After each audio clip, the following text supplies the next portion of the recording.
Bonjour à tous. Camarades, chers collègues, si nous sommes rassemblés aujourd'hui dans le cadre de la Journée internationale de lutte pour les droits des femmes, ce n'est pas pour célébrer une date symbolique, c'est pour emmener une réalité. Les droits des femmes ne sont jamais acquis, ils sont la fuite des luttes et ils peuvent reculer. Nous sommes dans un moment particulier. En France, en Europe, dans le monde, les idées d'extrême droite progressent. Elles s'attaquent aux droits sociaux, aux libertés fondamentales, à l'égalité. Elles prétendent défendre l'ordre, la tradition, la famille, mais dans les faits, elles remettent en cause le droit à disposer de son corps, stigmatisent les femmes, les minorités, les personnes LGBTQIA+, et cherchent à enfermer chacune et chacun dans les rôles figés. Quand l'extrême droite progresse, les droits des femmes reculent. Quand le monde du travail est dérégulé, les premières touchées sont les femmes. Quand les services publics sont affaiblis, ce sont les femmes qui compensent, par du travail gratuit, invisible, non reconnu. À la CGT, nous ne faisons pas de l'égalité un slogan. Nous la construisons dans le concret, dans le travail. Parce que le travail est au cœur des inégalités. Aujourd'hui encore, les femmes gagnent en moyenne près de 25% de moins que les hommes. Si l'on prend en compte les temps partiels, les carrières hachées, les plafonds de verre, elles sont surreprésentées dans les emplois précaires, dans les métiers dits féminisés, souvent essentiels, dans le soin, l'éducation, l'entretien, le commerce, mais sous-payées et dévalorisées.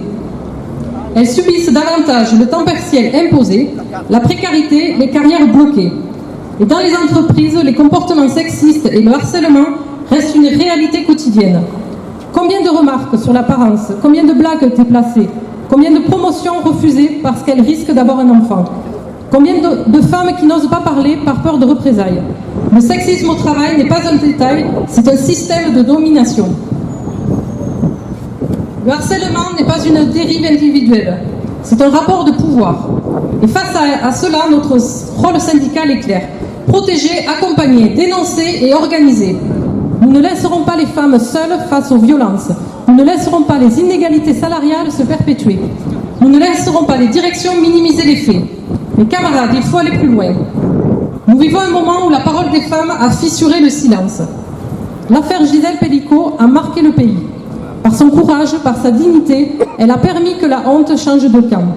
Elle a montré que la violence n'est plus du côté de celles qui parlent, mais de ceux qui agressent. Elle a montré que le silence protège les bourreaux par les victimes, pas les victimes.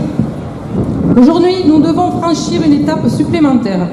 Après que la honte a changé de camp, il faut que la peur change de camp. Il faut que les harceleurs aient peur d'être dénoncés. Il faut que les directions aient peur de laisser faire. Il faut que les exploiteurs aient peur de continuer à discriminer. La peur ne doit plus être dans le ventre de celles qui subissent. Elle doit être dans le camp de ceux qui dominent. Et cela ne se fera pas individuellement, cela se fera collectivement.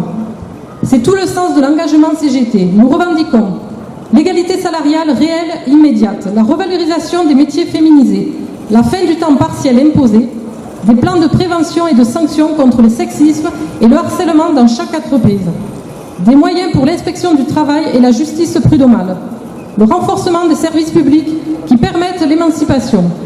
L'égalité n'est pas une question morale, c'est une question de justice sociale, c'est une question de pouvoir.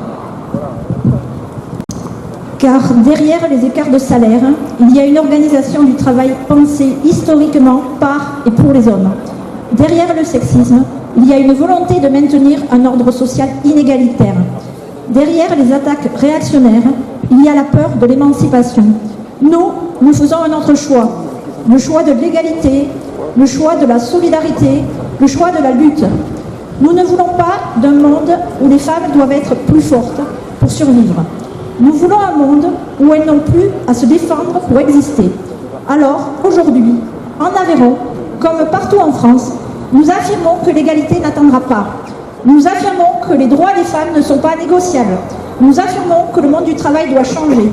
Camarades, l'histoire sociale nous l'enseigne. Rien ne tombe du ciel.